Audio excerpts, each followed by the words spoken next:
Salut și bine ați revenit pe canalul Plecați Departe. E dimineață de vreme. Am pornit să vedem niște culmi, niște stânci, metereze, puncte panoramice de aici din Nusa Penida. M-am oprit undeva pe drum să vă arăt un punct panoramic. Nu e cunoscut sau așa ceva, dar e o zi senină astăzi și se vede foarte frumos în depărtare vârful Agung de pe Bali.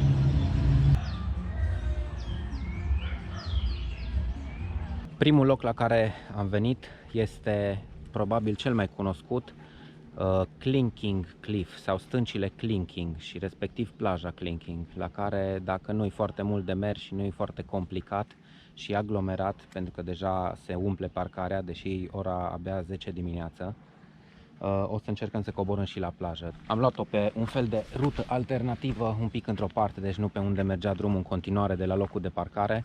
O să ajungem, mă uit în spate să nu cad, o să ajungem într-un, probabil în alt loc în care se vede din alt unghi această stâncă și plajă Clinking. Și mă uit în partea cealaltă, adică în spatele vostru cum ar veni, este încă un punct de belvedere. Are și la un nume, dar dacă mergem acolo o să vi-l spun mai târziu, că nu-l știu acum.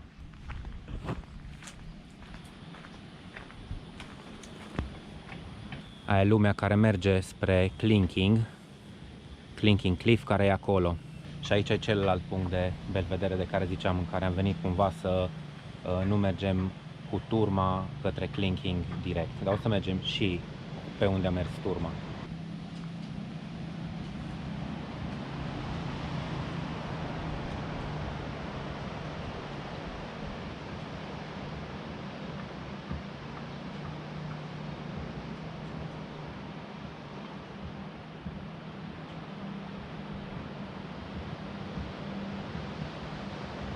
Wow, ce loc! Deci deja începe să aibă potențial. Foarte frumos arată. Eu mă țin aici de un copac să nu strănut și să cad jos în vale. Și am văzut că aici și animalele, când vin de emoție, pot să pățească ceva. Este aici un șoricel sau șoarec sau șobolan mort. A venit până pe margine, s-a uitat în jos și a făcut infart de emoție. Oricum, acum lăsând gluma la o parte, locul e foarte frumos.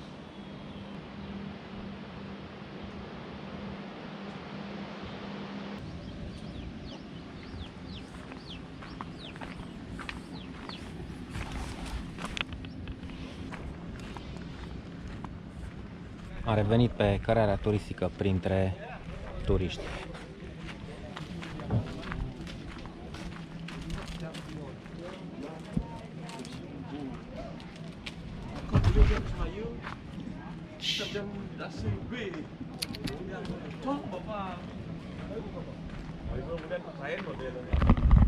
Turiștii mai multe.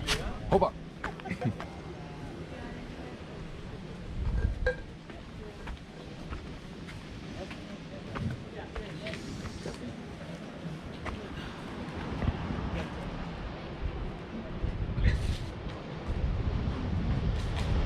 Wow, ce culori! Cred că se poate coborî jos, că văd o cărare pe care umblă niște oameni.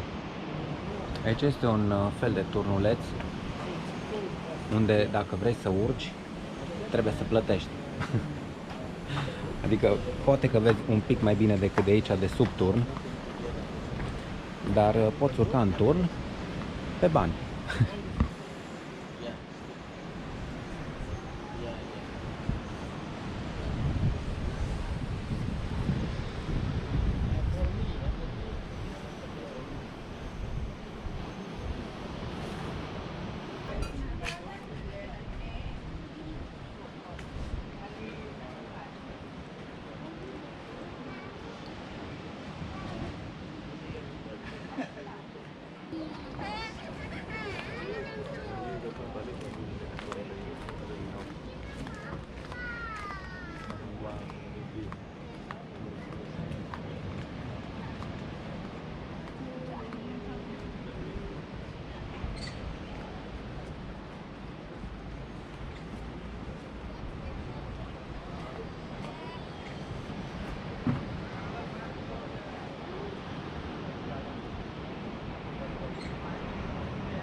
Ce sunt dispuși să facă ghizi aici, se urcă în copaci să-ți facă selfie-ul perfect.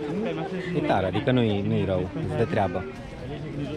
Oricum asta e valabil pentru orice ghid sau driver sau ce-o fi pe undeva, îți fac poze de mai bune decât te aștepți de fapt.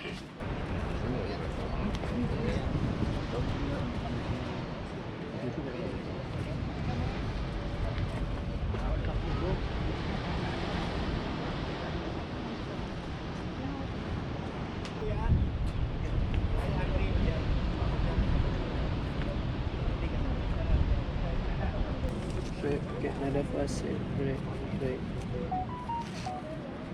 One more. 1, 2, 3, 1, 2, 3.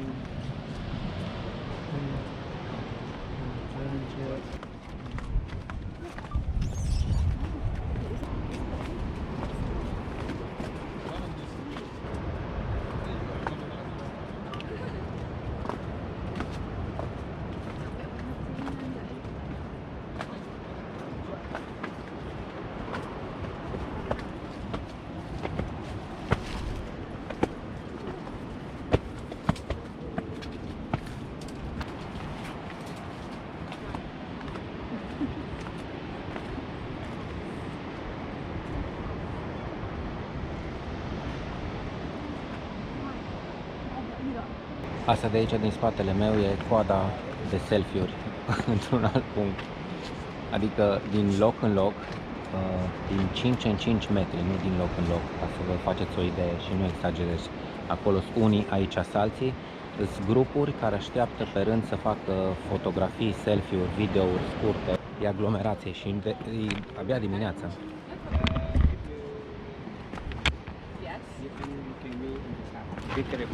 Yeah, we'll be okay, don't worry. We have our towel, we might sit for a while. Okay? Thank you.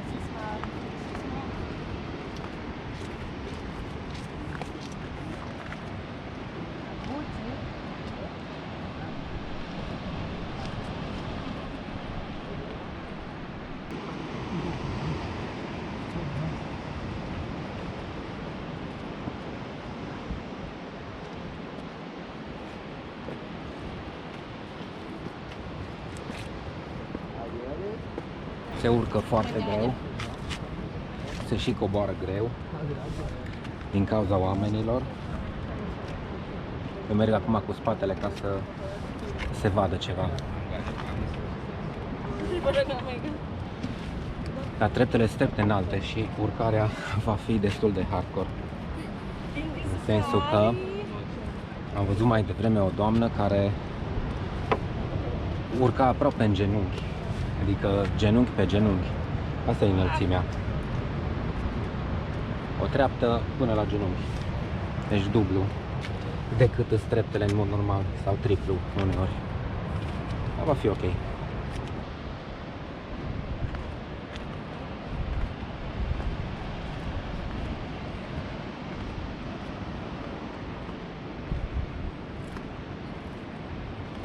Deja transpir de la căldură și umezeală, îți dat cu cremă de soare, deci dacă e vreme bună, când veniți aici, neapărat să vă dați cu cremă de soare.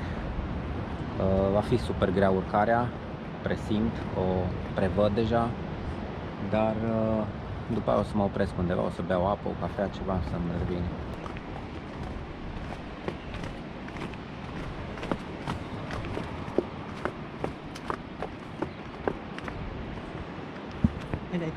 Of course.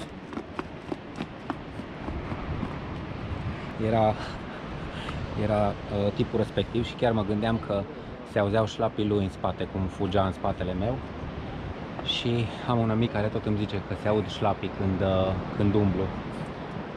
Ăia nu erau șlapii mei, erau șlapii lui. L-ați văzut? Am dovada video.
nice. It was so nice, like the first hotel I went to, in Kuta, like every night they just like had like 3 bottles of vodka. Yeah. It's so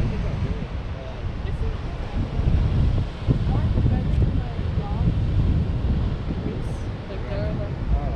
that's what they give you there.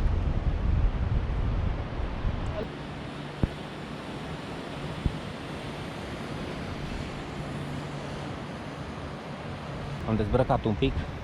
Etapa următoare, chiloții. O să merg în pielea goală dacă tot așa o să transpir.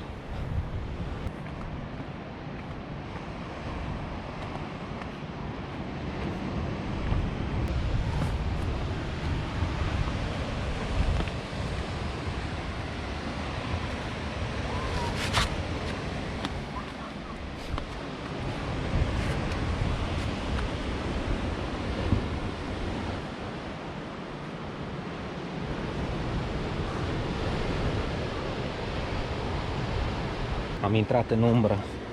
Puțin aici e mai abruptă cărarea și nu să trepte din beton, ci să cobor practic pe spărturi de stâncă, dar nu mai avem așa mult. Mă gândesc cu groază că la urcare aici o să fie soare, pentru că acum soarele urcă pe cer. Va fi o provocare.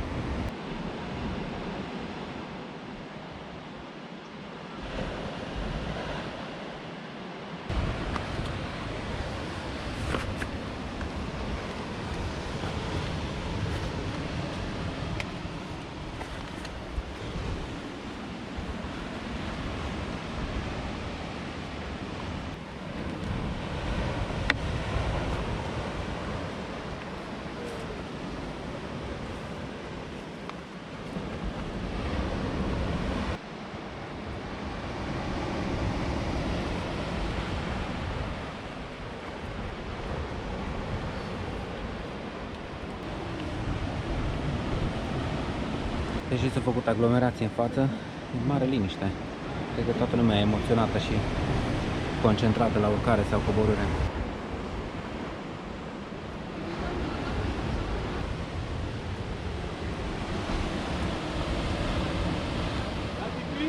Ik sta nog te wachten.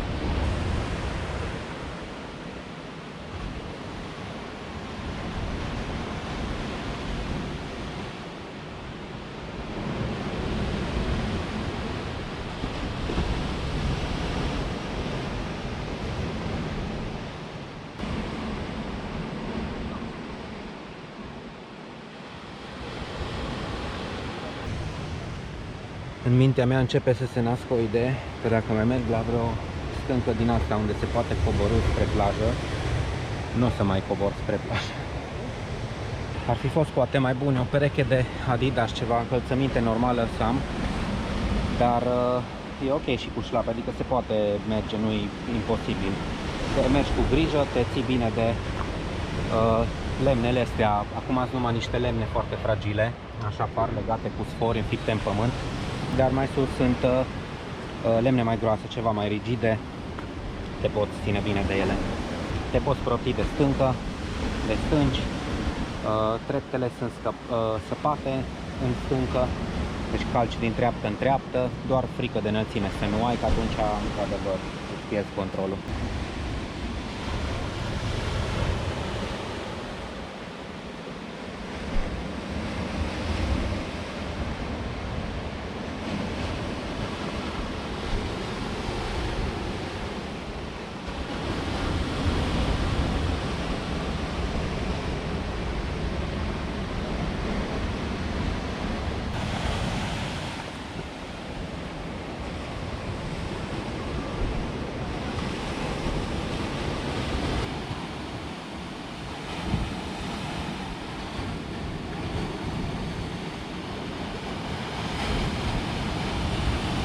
Deci eu am transpirat slioarcă la coborâre.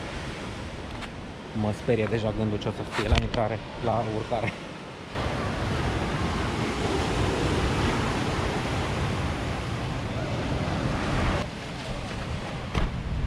Am ajuns. Acum, hai înapoi. Am glumit. Încă nu, stai să beau ceva Noroc că este și aici un varung. Gros cât o să fie o apă sau ceva.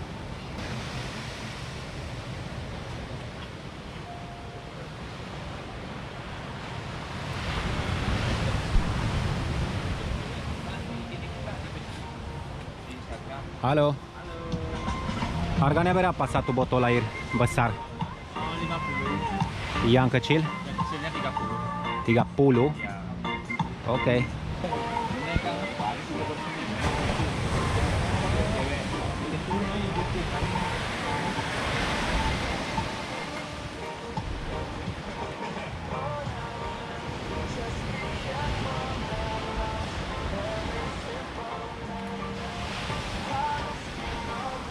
Mi-a fost sete.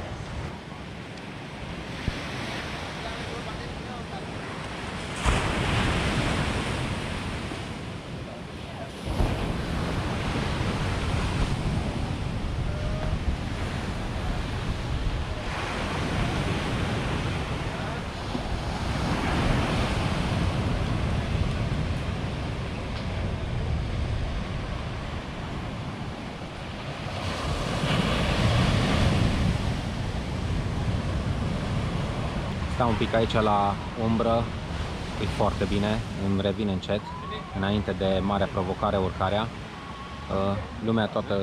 Toată lumea care vine aici, sau aproape toată lumea, face baie. În fine, hai că mă mai odinesc un pic, după care o să încep cu groază urcarea, să mai mergem și în altă parte, că aici am cam văzut despre ce e vorba. Văd că vine tot mai multă lume, eu o să încep să mă pregătesc să plec spre altă locație. Îmi iau inima în dinți că urmează urcarea aia dificilă. Am început urcarea.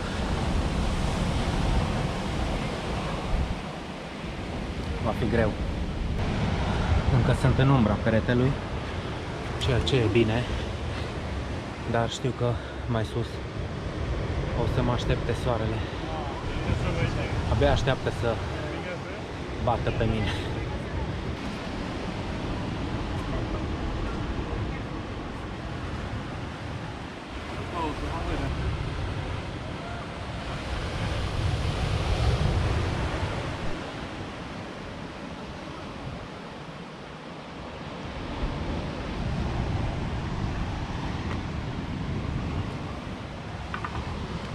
Foarte înclinată panta asta. Ai de ce să te ții, dar e ca și cum te cațeri pe o suprafață aproape verticală. Nu știu, înclinația poate e 60-70 de grade la fațada asta stâncoasă. Abia aștept să ajung la scările alea cimentate, unde îngenunchea lumea la coborâre și ziceam, uite ce greu li săracii cum urcă. Da, le era greu după porțiunea asta de stâncă.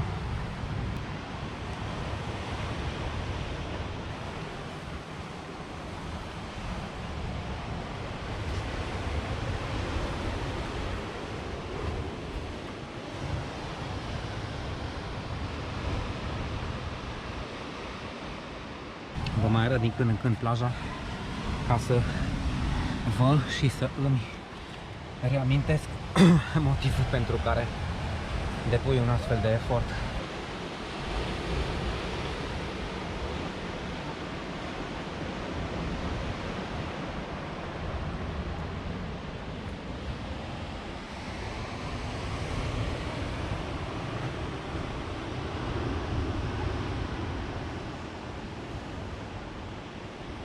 Am ajuns sub treptele de ciment, deci mai bine de jumătatea distanței e parcursă.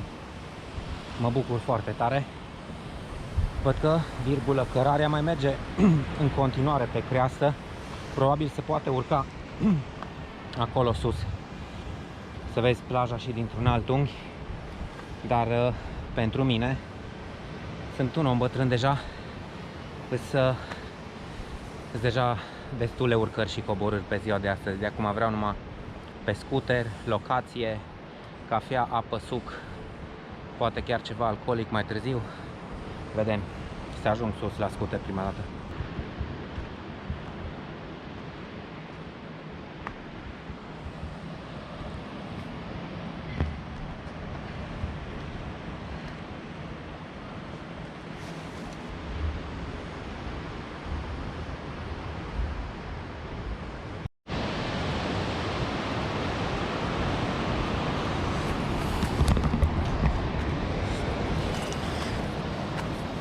Încă puțin. Haide, Raul, că se poate. Haide. Hai că se poate. Fantastic. Dacă mai stăteam jumătate de oră, prindeam soarele ăsta și pe porțiunea aia fără scări cimentate. Aia ar fi fost într-adevăr o provocare. Așa de aici văd partea de sus. Practic, din loc în loc se vede turnul ăla de observare unde plătești ca să urci să-ți faci o fotografie, de care vorbeam la început. Deci nu mai e așa mult.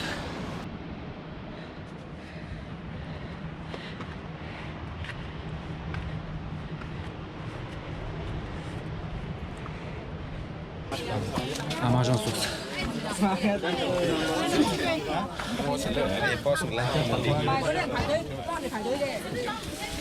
Mai multă lume, dar sunt de ăștia care nu coboară.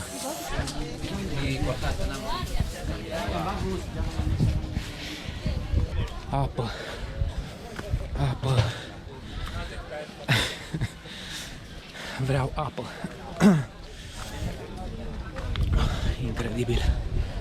Foarte dură urcarea în soarele ăsta. E aproximativ 11 sau 12 la amiază. Deci e la maximum de putere. Poate și de aia mai greu. Continuare e senin și se vede vârful Agung de pe Bali.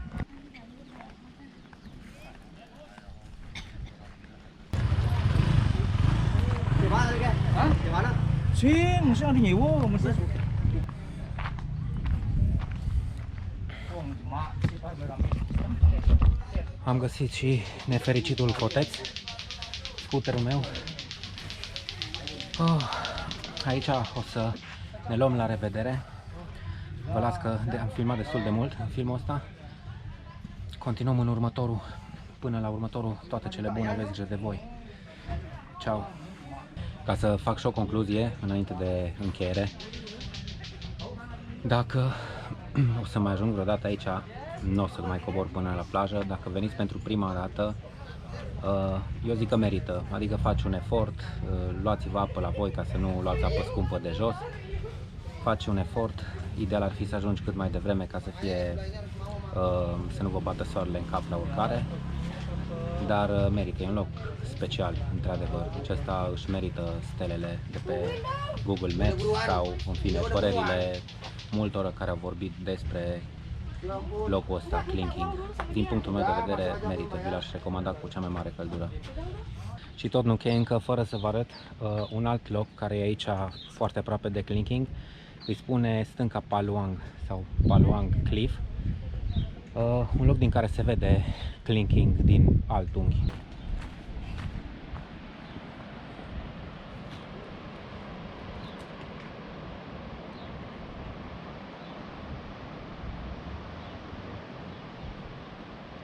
Cred că vă dați seama deja că plaja unde am coborât mai devreme e dincolo de mobila aia. Și dacă vă uitați cu grijă, vă dați seama câtă lume e acum la amiază.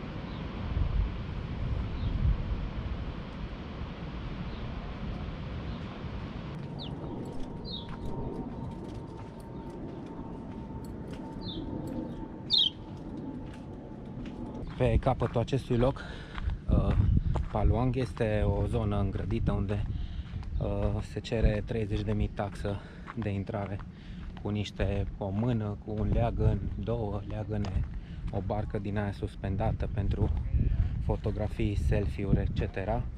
Dar în stânga-dreapta poți să mergi și să vezi zona din afara zonei, din afara locului în care plătești, în fine.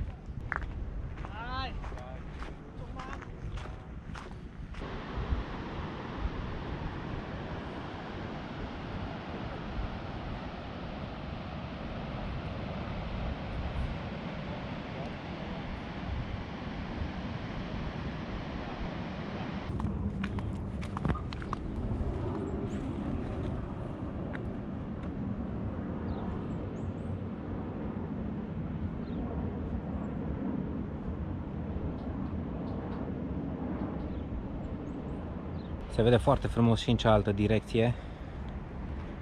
Deci, da, oricum, ideea e că dacă veniți aici la Clinking, merită să vă opriți 2 minute și la Paluang Cliff.